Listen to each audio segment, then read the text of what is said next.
My thumb hovered over the text message, reading it for the 100th time. Don't show up tomorrow. You're an embarrassment to this family. We don't want to explain why our daughter took 8 years for a 4-year degree. I sat in my small apartment, surrounded by moving boxes and the gentle hum of my laptop running financial algorithms. Tomorrow was my college graduation, but not the way my parents imagined. They thought I was finally finishing my bachelor's degree in business.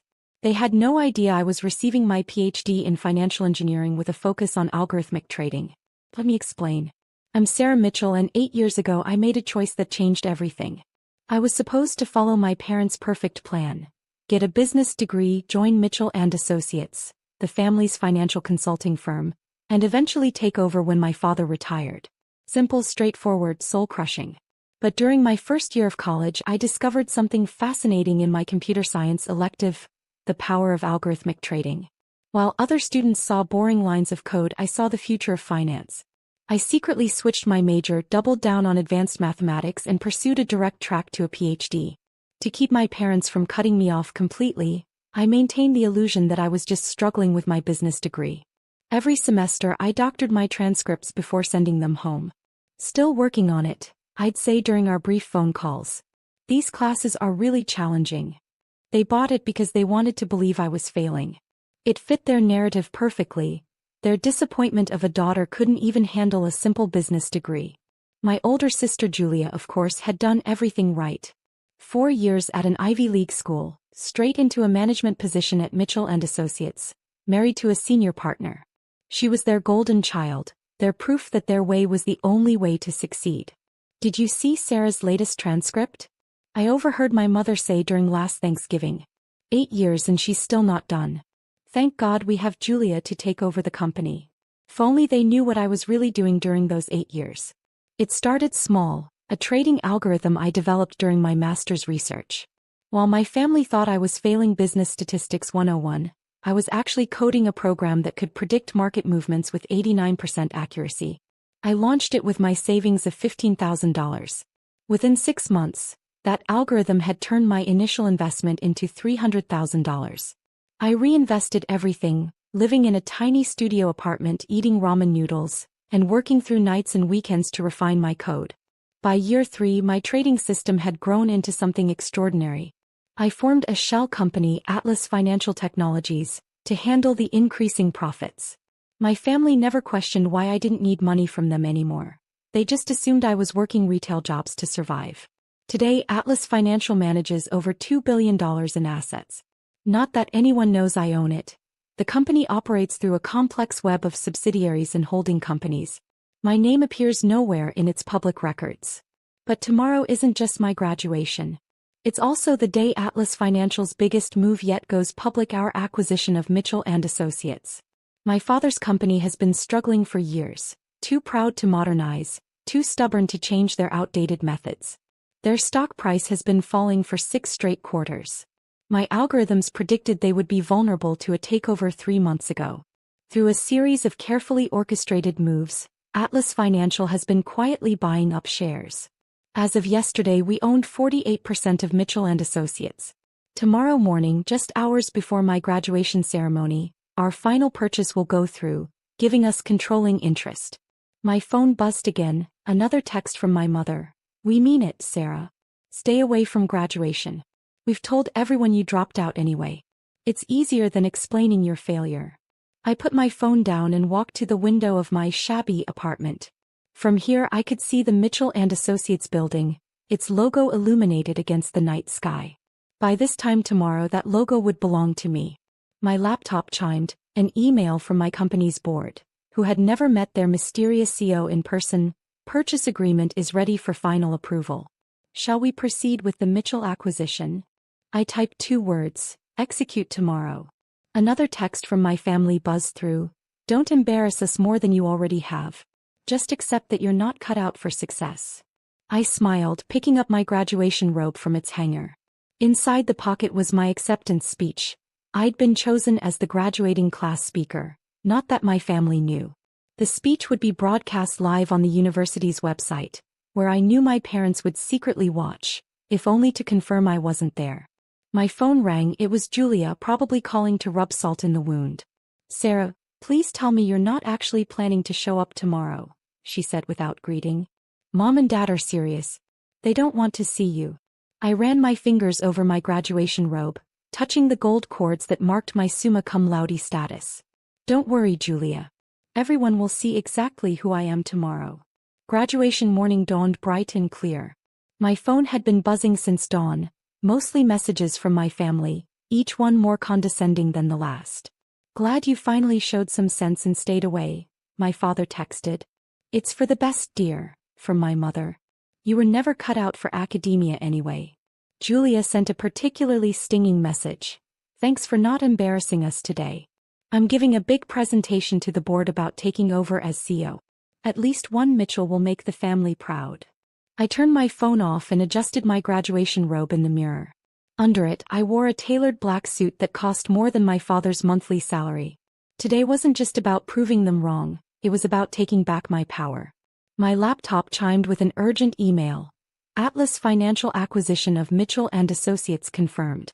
We now own 51% of shares. Announcement goes public at 10 a.m. Perfect timing. My graduation speech was scheduled for 10:15. The graduation ceremony was being held in the university's grand auditorium. As I walked backstage, I could hear the excited chatter of families finding their seats. Somewhere out there, I knew my parents were sitting in their office, probably watching the live stream just to confirm my absence. The dean approached me with a warm smile. Dr. Mitchell, are you ready? It's not every day we graduate someone with a triple major PhD and 4 pending patents.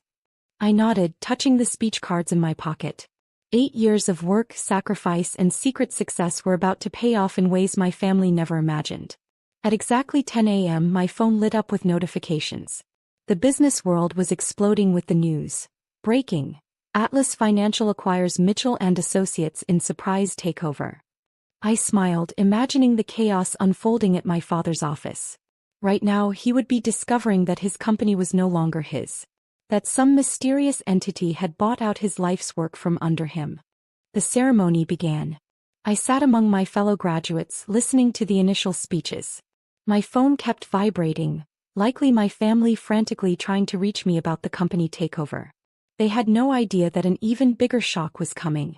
Finally, the dean stepped up to the podium. And now it is my great pleasure to introduce our student speaker. Graduating today with a PhD in financial engineering, computer science, and applied mathematics, with the highest GPA in university history, Dr. Sarah Mitchell. The audience applauded as I stood. Through the livestream camera, I could practically feel my family's shock through the screen. Good morning, I began, my voice clear and confident. 8 years ago, I made a choice that disappointed my family. They thought I was failing at a simple business degree. In reality, I was building something extraordinary. I paused, letting my words sink in. During these 8 years, I developed revolutionary trading algorithms that changed the face of financial technology. I founded a company that now manages billions in assets. And this morning, that company acquired Mitchell and Associates. Gasps echoed through the auditorium. The live stream chat exploded with comments. To my family watching this from their office at Mitchell and Associates, or should I say Atlas Financial Technologies? I smiled directly into the camera. Surprise. Your embarrassment of a daughter is now your boss. My phone was practically dancing across the podium with incoming calls. I continued my speech, detailing my research and innovations, each word a bullet point of success they had never bothered to notice. As I finished speaking, the dean returned to announce my other achievements. 4 patents pending, 2 published papers, and a trading system that had revolutionized algorithmic finance.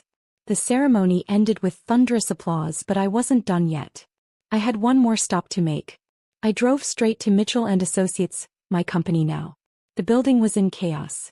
Employees clustered in groups, whispering about the takeover. About the mysterious owner of Atlas Financial. About their uncertain future. The elevator ride to the executive floor was silent. When the doors opened, I found my family huddled in my father's office. My office now. Sarah. My mother's face was pale. What are you doing here? What's going on? Julia demanded. We're in crisis. Some company called Atlas Financial Dash. I know, I interrupted calmly. I own Atlas Financial. My father, who had been staring out the window, turned slowly. That's impossible. I pulled out my phone and opened my banking app. Would you like to see my personal account balance? Or maybe Atlas Financial's acquisition records? Or perhaps my doctoral thesis on algorithmic trading? But you were failing, my mother stammered. All these years. No, I corrected her. I was succeeding. You just couldn't see past your own expectations to notice. Julia sank into a chair. The company, it's yours? Everything is mine, I confirmed. The algorithms, the patents, the billions in managed assets. And now Mitchell and Associates too. My father's face had turned an interesting shade of red. You can't do this. We're family. Family. I laughed. Last night you called me an embarrassment. This morning you told me not to show my face at graduation. Now suddenly we're family. I walked to my desk and sat down. You should check your emails. Atlas Financial is implementing immediate changes to upper management. Starting with the board. You're firing us? Julia's voice cracked. Not exactly, I said, logging into my computer. I'm demoting you to positions more suited to your abilities. Julia, you'll be managing our social media, mother-client relations, and dad. I smiled. I hear the mailroom needs a supervisor. This is revenge, my father spat. No, I corrected him. This is business. You always said I needed to learn about the real world. Well, lesson learned. I stood up, smoothing my graduation robe. Security will escort you to clear out your offices. Your new positions start Monday. Oh, and I picked up the nameplate from the desk, replacing it with one that read, Dr. Sarah Mitchell CO. Don't be late.